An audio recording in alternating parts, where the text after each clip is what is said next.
Olá, Bernadette, tudo bem? Olá, tudo bem? Olha, é um prazer estar aqui. Que bom, estamos iniciando aqui o nosso podcast com você, do Cine Muses, o Cineclube da Música no Espírito Santo. Nosso início de jornada, e é uma honra pra gente ter você conosco, uma pessoa tão importante. Imagina! A gente tá aqui como conversando. se diz em São Paulo, imagina! Então, é uma honra pra gente estar aqui, toda a equipe, em nome de todo mundo. Muito obrigada. Te desejar boas-vindas. E vamos bater um papo, se conhecer um pouco e ouvir um pouco, assim, a sua narrativa, as suas contribuições maiores que temos aqui no nosso Espírito Santo, no Brasil e no mundo.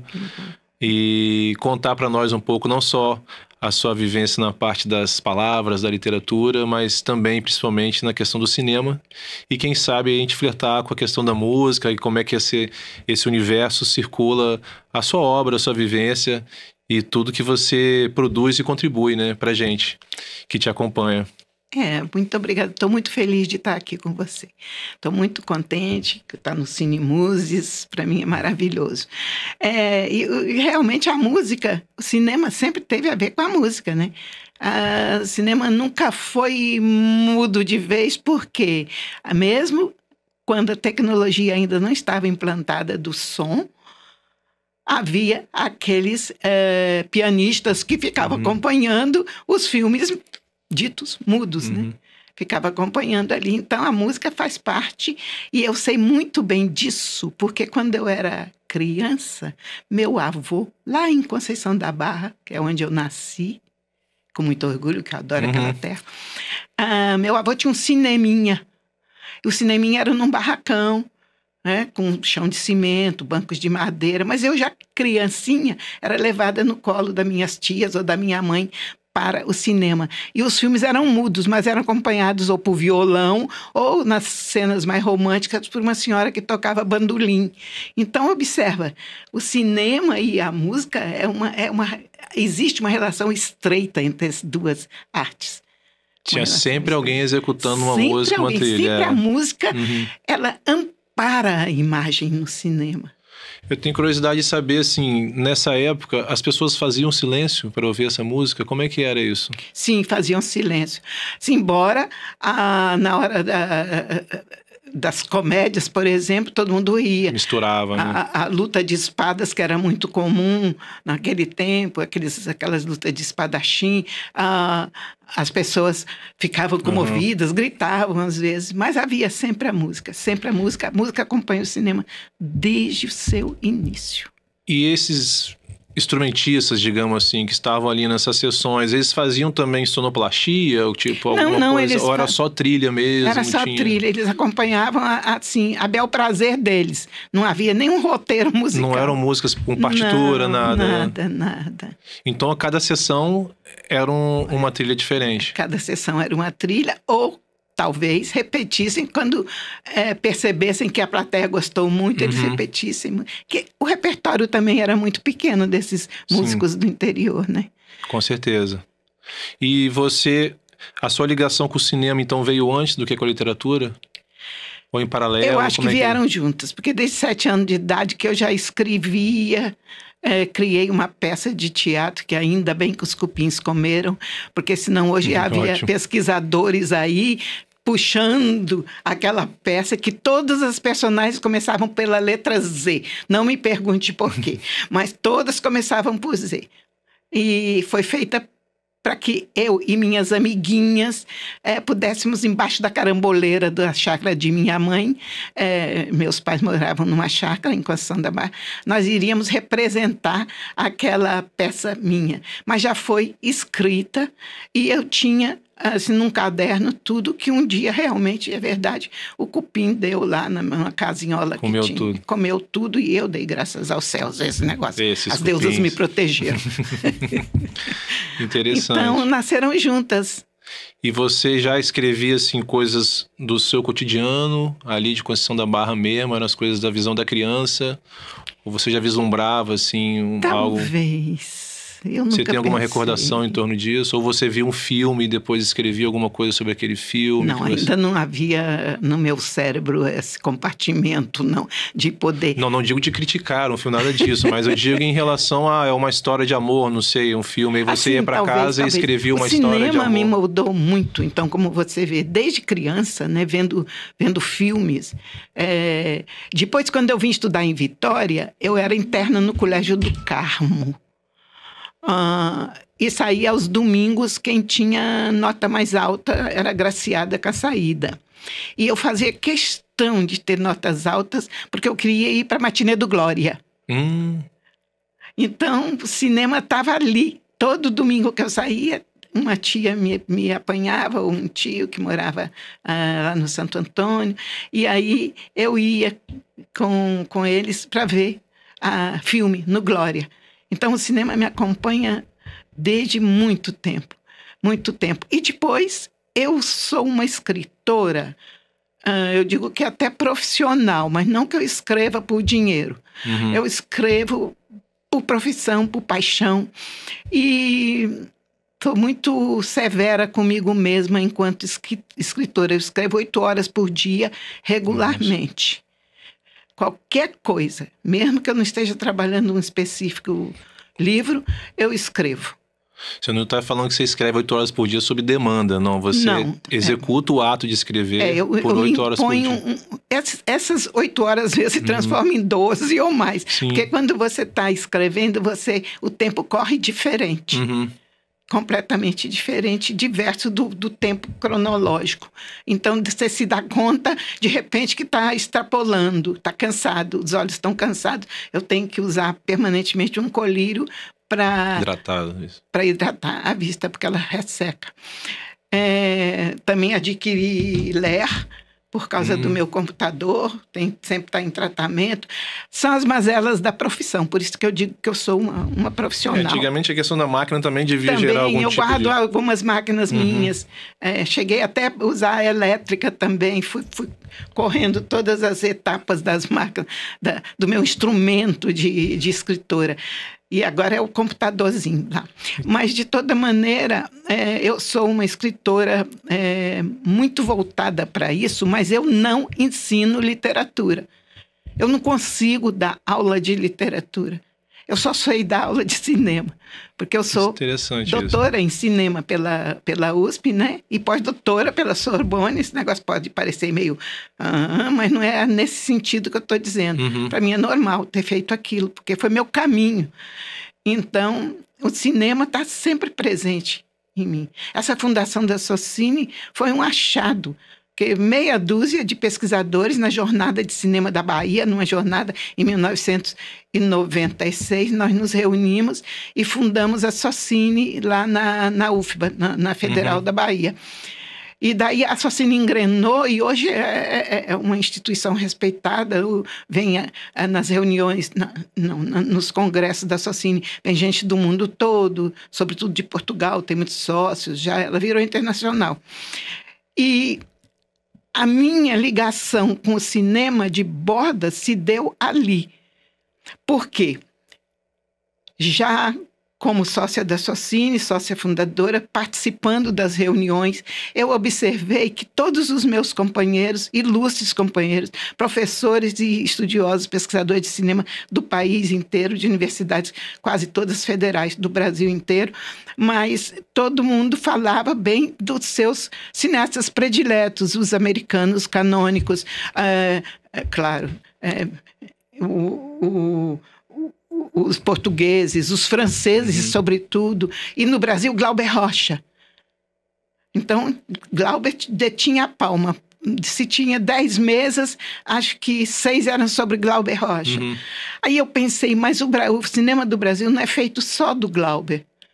O cinema do Brasil é, inclusive, feito de gente que se mirou no Glauber.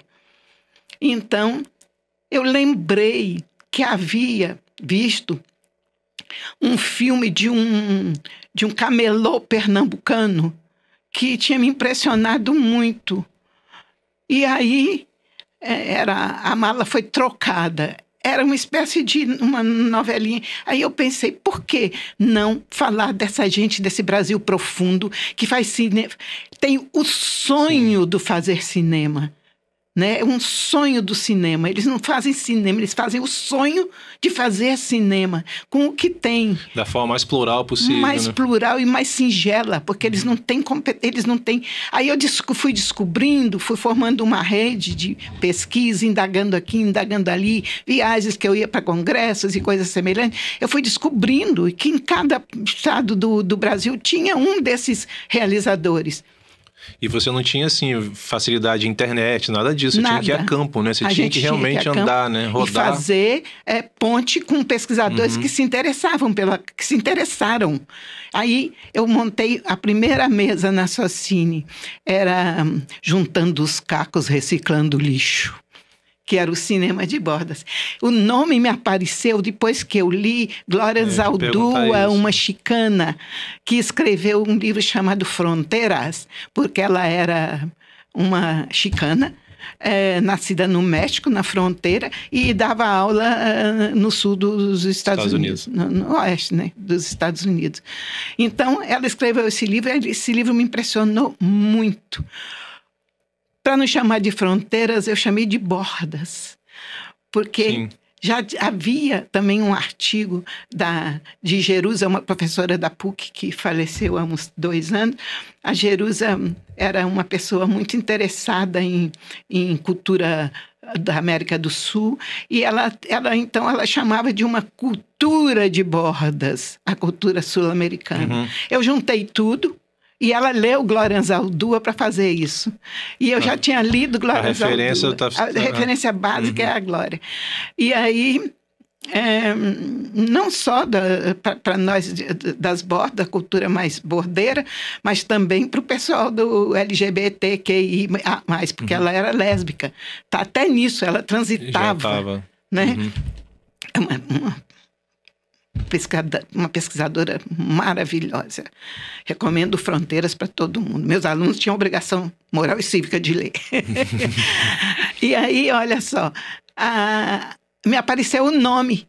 E o título da mesa escandalizou a Socini. Eu me lembro, foi no Rio Grande do Sul, porque a gente fazia cada vez num lugar. É bem discrepante, né? Logo no Rio Grande do Sul. E eu lanço aquela mesa com mais umas 4 pessoas meio amalucadas que pegaram. Vamos fazer. Vamos afrontar.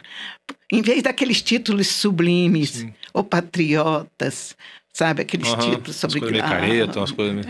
Coisa muito, muito legal, muito acadêmica, muito pesada. Apareceu esse título lá, eles não acreditaram. E com a mulher ainda. Nós levamos vaia. Houve um debate com alguns da plateia. E eu nadei de felicidade. Porque eu falei, colou. Tem certas coisas que eu acredito também que quando dá certo é porque deu errado, né? Se gerou um problema é porque realmente... Gerou um problema, tá bom. É porque deu certo. Claro. E aí, todo ano a gente fazia a mesa. Aí eu montei um grupo. Aí o Itaú Cultural soube disso. Que tinha isso. Fala um pouquinho dessa chegada no Itaú, como é que foi essa realização foi assim, junto com eles? Eu fiz uma mostra por conta da Socini numa universidade particular, onde eu tinha montado um curso de pós-graduação em comunicação, na verdade. Eu adoro estar sempre nessas empreitadas meio completamente fora da casinha, assim, um pouquinho, né? E aí, para os alunos desse curso, a coordenadora de pesquisa era muito avançada. Hoje ela está até em Minas. E ela me deu carta branca para mostrar os filmes. Eu falei, vai ser um escândalo logo aqui, né? Era uma universidade regida por um grupo norte-americano. E aí eu pensei, isso vai dar? Não Distante vai? culturalmente, tudo. E muito... Era um grupo bem... sabe, bem fechado, bem severo, todo mundo de taierzinho e de... mais rígido. Bom, enfim. Aí eu fiz lá uma amostra. Eu me lembro que eu abri a amostra com um bombeiro de Brasília que fazia filmes. Uma coisa, ela ficou tão encantada que ela disse, eu vou. Ela era amicíssima do coordenador do Itaú, do coordenador do cultural do Itaú, do Instituto. Aí ela foi lá e vendeu minha ideia. Eu sou grata. Que Marisa beleza. Forghieri, o nome dela. Ela hoje mora em Belo Horizonte, casou com um professor de uma universidade, de uma faculdade que forma gente para o Rio Branco, para o Instituto Rio Branco, para o Rio Branco. Então, ela que me vendeu essa ideia. Eles fizeram, porque o Itaú tinha esse pioneirismo de lançar coisas. Sim. Lançar coisas, né? Só de documentários, outros, assim, no ano. Mas eles gostaram tanto, porque lotou tanto aquela sala. Foi de graça, né? Uma sala belíssima do Itaú, com uma tela fantástica, um serviço de som maravilhoso, projeção. Aí a gente selecionou. Eu pedi ajuda, porque eu sou muito gregária. Exibindo obras que jamais estariam ali. Nunca. Pois lotou de críticos da Folha até skatista que estava andando na porta e viu aquele movimento, entrou. Até um bando de velhinhas que filava todos os coquetéis que havia na Avenida Paulista. Então, ficou uma coisa.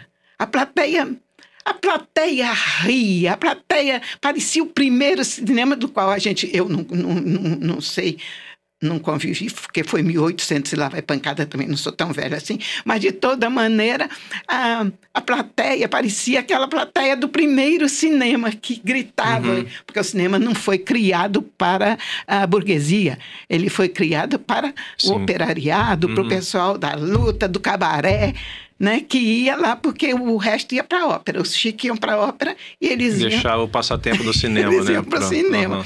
Então, parecia aquilo, todo mundo participando, batendo palma, rindo, gritando. Eu fiquei tão entusiasmada. E meu Deus, ele ainda é coordenador, ele que me perdoe, eu esqueci o nome dele.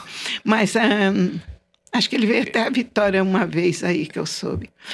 O coordenador, ficou tão entusiasmado que aí me convidou para a segunda vez. Isso que eu ia te perguntar, se deu um prosseguimento, enfim. Não, depois, para minha surpresa, outro convite, depois outro convite.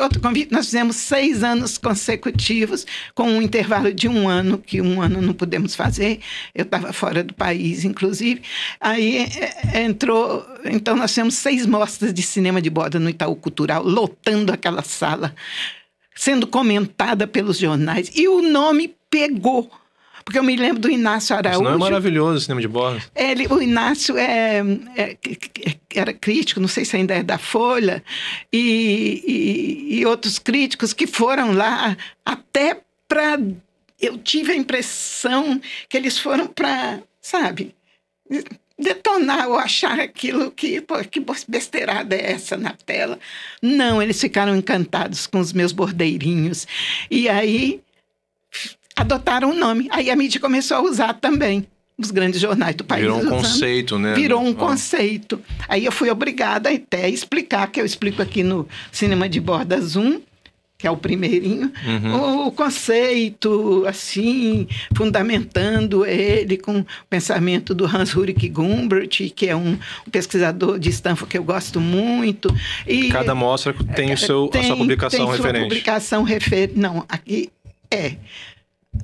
não estão todos os filmes, mas estão artigos de pesquisadores do meu grupo de pesquisa. Que provavelmente tem a ver com a temática de cada mostra ou coisa do tipo. Com o que eles mais gostavam ali. Ou a estética que é trash. Ou essa coisa de segunda mão que é fantástica. É uma reciclagem dos filmes de Hollywood, dos musicais. My Fair Lady, então, eles faziam filmes com outros títulos, né? A senhorita mais bonita do bairro, ou coisas semelhantes. Mas não é filme de ONG, porque eles fazem um filme com seu pessoal, o pessoalzinho. Sim. Entra todo mundo no filme. Os amigos, família, enfim, sempre vizinho. O realizador a estrela, claro. Só tinha um cavalo, então o cavalo era para o realizador, que era o mocinho do filme. O resto ia correndo atrás. Então, é muito interessante, mas nós temos filme assim. Sim. E, inclusive, nós vamos mostrar agora com a janela que o Festival de Cinema de Vitória nos concede todo ano uma janelinha pequena. Tá fazendo 30 anos esse ano, né? E a gente vai mostrar um do Tatuí, desse nosso cineasta de Tatuí, meio circense. E assim, tem os cavalos, são reservados. Eles não têm cavalo. E é o faroeste dele também? Ele é um faroeste. Seu Manuelzinho é do Espírito Santo de Mantenópolis, era Ais do Faroeste, né? Sim. Ele tem uma figura ímpar, né? Fantástico aquilo. Entra tudo no filme, entra tudo. Entra quem está filmando, entra ele ajeitando o gravador com a música que fazia parte. Era um gravador aqui do lado, com a música de faroestes italianos, e que o cinema de bordas, ele se utiliza das trilhas, dos materiais, de tudo. Eles fazem uma reciclagem, reciclando lixo mesmo, né? Eles e não estão nem aí para direito, liberação. Não pagam um tostão para nada. Não é vem, guerrilha mesmo. Não vem que não tem. Era para lá de guerrilha. Mas isso é o que também traz essa estética e vai consolidando ela. É uma estética de bordas. Eu acredito que, apesar de hoje estar mais diluído, e também tem umas coisas muito engraçadas no cinema de borda. No começo, os cineastas que nunca tinham mostrado os seus filmes adoraram ser mostrados, claro, numa sala como do Itaú Cultural, com um monte de gente vendo. Eles só até então mostravam seus filmes na igreja, num lençol pendurado, numa garagem, alguém. Qualquer coisa. Mas alguns renegaram o título de bordas, porque eles acharam que estava já... Poxa, meu filme não é vagabundo, meu filme não é trash, eu sou cineasta independente. Aí, que é uma mera denominação que não cabe em ninguém, porque o cinema nunca foi independente. Depende de grana. Legal. É verdade. Então, e muita, né? Muita grana. Cineasta independente, eles achavam isso muito bonito. Então, eles abdicaram do termo de bordas, alguns. E hoje são grandes cineastas independentes. Continuam fazendo filmes trash. Mas olha, vamos fazer aqui. Você falou mais cedo de como você se relaciona com a tecnologia durante a sua vida, né? Você tinha as máquinas, passou para a máquina elétrica, computador e tudo mais. Esses cineastas, eles iniciaram lá atrás com pouco material, não devia ter quase uma câmera, não devia ter acesso a nada. Câmeras todas trepadas, assim, amarradas, tudo. E aí a gente foi falando aqui antes da entrevista, a gente conversando, você citou de como que agora a questão do celular, da facilidade, tem jogado contra agora a própria produção de cinema de bordo, que tem alterado isso, tem mudado a linguagem. Como é que tá essa relação? Como é que você vê isso hoje em dia? A gente está falando aqui de um período, início dos anos 2000, que tinha uma produção sendo feita. Hoje em dia, essa produção, ela é parecida? Como é que tá isso daí? Bom, ainda no Brasil, muito profundo ainda, há muito marceneiro, muito lavrador, muito palácio de circo, que ainda tem esse sonho de fazer cinema e que ainda faz cinema à sua maneira. Copiando, em geral, os gêneros canônicos do cinema, eles copiam, né? O par romântico, o faroeste. O mocinho vilão, aquela coisa. O mocinho vilão, o musical, musicais de bordas também. E... Religião é presente nesses filmes ou não? Religião... Tem um filme de Seu Manuelzinho que eu gosto muito, que tem um pastor que é exorcista, é um senhor gordo, negro, gozadíssimo, com uma cruz na mão, e é muito fantástico. Eu recomendo A Religião Vista pelos Olhos de Seu Manuelzinho. Que legal. Exorcizando os fantasmas de uma casa. É assim, eles não estão apegados à religião. Isso é um dado que você está trazendo que eu não tinha pensado. Obrigada até pela dica. Legal. Mas não existe. Não existe isso. Não há, por exemplo, uma filiação a terreiros. Não. Entendi. Não há, porque há todo um cinema identitário, todo um cinema que não é de bordas até, que é um cinema de ONG, que é feito na luta pela identidade. Sim, pela memória. Memória, filmes de favela, etc, etc. Mas não é isso. O cinema de bordas é uma mixórdia. Eles misturam tudo, eles têm aquele sonho de fazer cinema, entra no filme todo mundo, de preferência os mais chegados, os amigos do realizador. O realizador sempre... eles querem registrar os próximos. É, né? O astro. E entra até o papagaio da vizinha. O papagaio passa por frango e por aí vai. Porque Seu Manelzinho tem uma gripe do frango que é genial. Isso eu não conheço também. É fantástico o filme. Seu Manelzinho é uma coisa. Você cita muito o Seu Manelzinho. Como é que é a sua relação com o cinema do Espírito Santo, o audiovisual do Espírito Santo? Conta um pouquinho pra gente a sua história, o que você já talvez tenha produzido ou participado. Cineastas que você incentivou bastante na carreira. A gente sabe que você tem uma relação muito boa com o Rodrigo Aragão, na chegada dele. O Rodrigo eu mostrei no primeiro... O Mangue Negro fez um sucesso danado na primeira mostra. E ele tinha uma das meninas, uma atriz dele, que era a atriz fiel, que a gente elegeu as musas das bordas. Então você trouxe o Rodrigo como cinema de borda? Trouxe como cinema de borda. Hoje ele é um cineasta. Sim, não, legal. Já renomado, ele não faz mais filmes de borda. Mas, na verdade, ele entrou de cabeça, ele gostou. Ele mostrou, em 3 mostras nós mostramos o Mangue Negro, o Chupacabras, e Peixe Podre dele, nós mostramos. Depois não, depois ele entrou Foi criando o próprio circuito. Criou o próprio circuito, criou fama, criou... links com modos de captar recursos que ele não tinha. Ele fazia aquilo, que o pai dele parece que era de circo também, e ele fazia aquilo assim, instintivo. Não digo que ele perdeu esse instinto, não, mas ele se tornou mais refinado. É como Rubens... Normal também, né? Vai crescendo. É como Rubens de Guarulhos, que a gente mostrou também muita coisa. Agora ele lançou a Noite das Vampiras, parece que está fazendo um sucesso grande. Eu até pensei que a gente podia mostrar aqui no Festival de Cinema, mas é muito pequeno esse nosso espaço, não daria, só daria um curta homenagem. Um que continua é o Peter Baestoff, de Palmitos. Ele continua. Ano passado nós mostramos um filme dele que causou um verdadeiro escândalo lá no cineminha da UFES, no Metrópolis, mas foi dentro do Festival de Cinema de Vitória. Da mostra do festival. Causou nossa, foi uma coisa. É o Monstro Legume do Espaço. Bom esse nome. O nome é ótimo. Maravilhoso. Eles têm nomes geniais. Você vê Gripe do Frango, Monstro Legume do Espaço. Bom, enfim.